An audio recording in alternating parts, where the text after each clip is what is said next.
हाल ही में किस राज्य में 3 नए जिले बनाए गए हैं? Option A Andhra Pradesh, option B correct answer explanation. Andhra Pradesh सरकार ने राज्य में 3 नए जिलों के गठन को मंजूरी दे दी है, जिससे कुल जिलों की संख्या 26 से बढ़कर 29 हो जाएगी। मुख्यमंत्री एन चंद्रबाबू नायडू द्वारा पारित इस प्रस्ताव में 5 नए राजस्व प्रभागों और 1 नए मंडल के गठन का भी प्रावधान है। ये प्रशासनिक पुनर्गठन बेहतर शासन, नागरिक सेवाओं की आसान पहुंच और स्थानीय आवश्यकताओं को ध्यान में रखते हुए किया जा रहा है।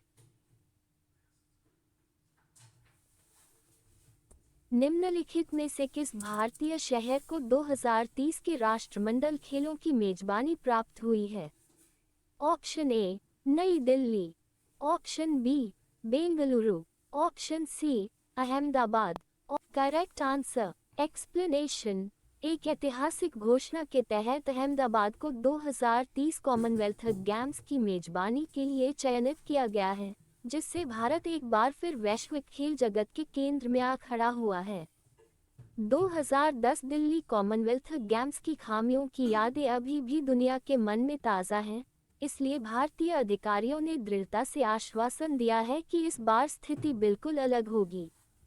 26 नवंबर 2025 को ग्लासगो में आयोजित कॉमनवेल्थ स्पोर्ट्स जनरल असेंबली में अहमदाबाद ने नाइजीरिया के अबुजा को पछाड़ते हुए यह मेजबानी हासिल की।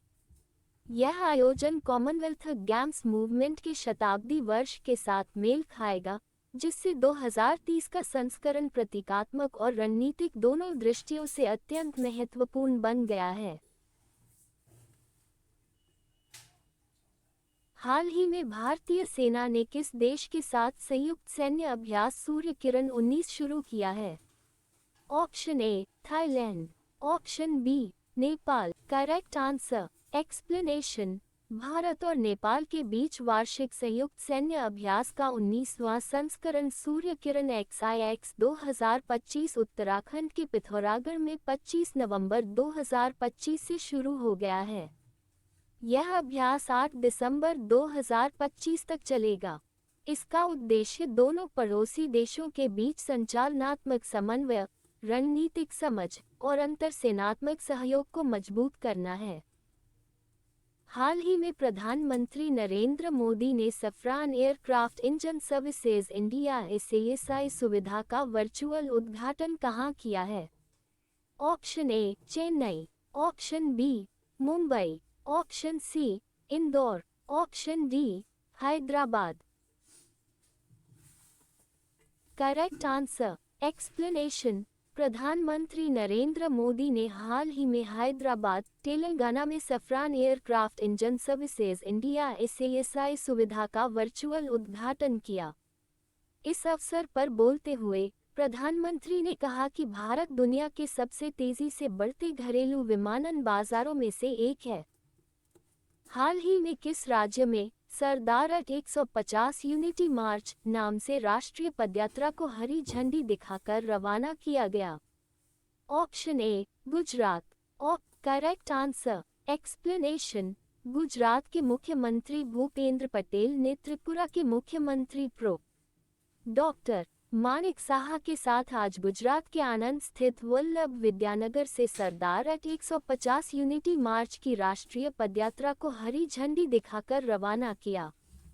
ये पदयात्रा सरदार पटेल के कर्मस्थल स्थित पारिवारिक घर से शुरू होकर 11 दिनों में लगभग 190 किलोमीटर की दूरी तय करेगी और 6 दिसंबर को स्टैच्यू ऑफ यूनिटी पर समाप्त होगी। हाल ही में भारत में राष्ट्रीय दुग्ध दिवस कब मनाया जाता है? Correct answer explanation. भारत में श्वेत क्रांति के जनक माने जाने वाले डॉक्टर वर्गीस कुरियन की जयंती के उपलक्ष्य में हर साल 26 नवंबर को राष्ट्रीय दुग्ध दिवस मनाया जाता है। ये दिवस उन लाखों किसानों को सम्मानित करता है जिनकी प्रतिबद्धता दुग्ध उत्पादन में देश के नेतृत्व को बनाए रखती है और एक समावेशी और पोषण की दृष्टि से सुरक्षित भविष्य की ओर देश की यात्रा को मजबूत करती है। हाल ही में भारतीय सेना 38 साल बाद किस सैन्य ऑपरेशन के शहीदों को ऑफिशियली सम्मानित करेगी? Option A operation Meghdoot, option B operation Vijay, option C operation Pawan. Correct answer. Explanation. Indian army operation Pawan 1987 के शहीदों को ऑफिशियली सम्मानित करेगी। ऑपरेशन पवन 1987 में शुरू हुआ था, जब भारत ने इंडो श्रीलंका समझौते के तहत इंडियन पीसकीपिंग फोर्स (IPKF) को श्रीलंका में तैनात किया था। ऑपरेशन पवन 1987 में राजीव गांधी सरकार द्वारा शुरू किया गया था, जिसमें तमिल और सिंघली समुदायों के बीच गृह युद्ध को शांत करने में मदद के लिए भारतीय शांति सेना (IPKF) को श्रीलंका भेजा गया था। इसका लक्ष्य LTTE सहित तमिल उग्रवादी समूहों को निरस्त करना और शांति बहाल करना था। लेकिन LTTE ने एग्रीमेंट तोड़ दिया और भारतीय सेना के साथ भयंकर लड़ाई में शामिल हो गया, अक्सर घने जंगलों और झाड़ियों में छिपकर। लड़ाई इतनी भयानक थी कि कई सैनिक अपने शहीद साथियों की लाशें भी नहीं निकाल पाए।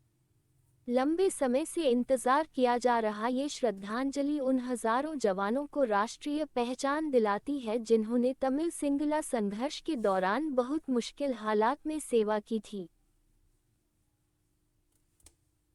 हाल ही में किसने फाइड शतरंज वर्ल्ड कप का खिताब अपने नाम किया है? Option A Fabiano Caruana, option B R Praggnanandhaa, option C Magnus Carlsen, option D जावो खिरसिंडार। Correct answer. एक्सप्लेनेशन। 19 साल के उज़्बेकिस्तान जीएम जावो खिरसिंडारोव ने जीएम वेई को टाई ब्रेक में 1.5-0.5 से हराकर 2025 फाइड वर्ल्ड कप और $1,20,000 का टॉप प्राइज जीत लिया है। वर्ल्ड कप जीतने वाले पहले उज़्बेक शतरंज खिलाड़ी बन गए। जावो खिरसिंडारोव ने सिर्फ 2 गेम तक चले एक टेंशन भरे टाई ब्रेक मैच के बाद टाइटल पक्का किया और सबसे कम उम्र के फाइड वर्ल्ड कप चैंपियन के तौर पर इतिहास में अपना नाम दर्ज कराया। वेई को दूसरा स्थान और $85,000 मिलेंगे। एक दिन पहले जीएम एंड्री एसिपेंको ने तीसरा स्थान जीता और फाइड कैंडिडेट्स टूर्नामेंट में जगह बनाई, जिससे उन्हें $60,000 मिले, जबकि जीएम नोडिरबेक याकुबोव को $50,000 मिले। विजेता, उपविजेता और तीसरे स्थान पर रहने वाले को कैंडिडेट्स टूर्नामेंट 2026 में खेलने का अधिकार मिलता है। इस इवेंट को जावो खिरसिंडारोव ने जीता था, जो 19 साल की उम्र में इस इवेंट को जीतने वाले अब तक के सबसे कम उम्र के खिलाड़ी बन गए थे। हाल ही में किस देश के शोधकर्ताओं ने मस्तिष्क की रक्त वाहिकाओं में प्रगतिशील क्षेत्र विशिष्ट परिवर्तनों की खोज की है? Option A Japan, option B America, option C Australia. Correct answer. Explanation. Australia के शोधकर्ताओं ने मस्तिष्क की रक्त वाहिकाओं में प्रगतिशील क्षेत्र विशिष्ट परिवर्तनों की खोज की है। ये परिवर्तन पार्किंसंस रोग की वैज्ञानिक समझ को नया रूप देते हैं। यह अध्ययन न्यूरोसाइंस रिसर्च ऑस्ट्रेलिया द्वारा जारी किया गया है। ये दर्शाता है कि पार्किंसंस रोग प्रोटीन निर्माण और तंत्रिका कोशिकाओं की क्षति पर पारंपरिक ध्यान केंद्रित करने के अलावा मस्तिष्कवाहिकीय स्वास्थ्य को भी प्रभावित करता है।